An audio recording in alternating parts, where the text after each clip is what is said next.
Hello, আমি চলে এসেছি একটি নতুন ভিডিও নিয়ে। 15 আগস্টের ইভিনিংয়ে সাডেন প্ল্যান হয় আর আমি আমার স্কুটি নিয়ে বেরিয়ে যাই মহানন্দা নদীর পাশ দিয়ে ঘুরে যেতে যেতে পৌঁছে যাই দাগাপুরের অগস্ট 19 রেস্টোবারে।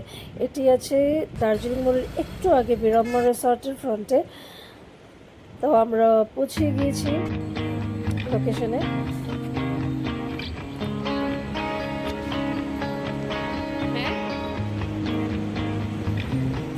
আমার সাথে ছিল আমার ফ্রেন্ড রোমা।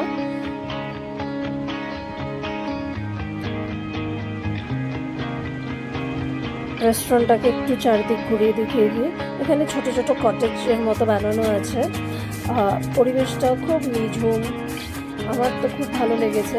এখানে ফ্যামিলি বা ফ্রেন্ডসদের সাথে এসে আড্ডা দেওয়াই যায়।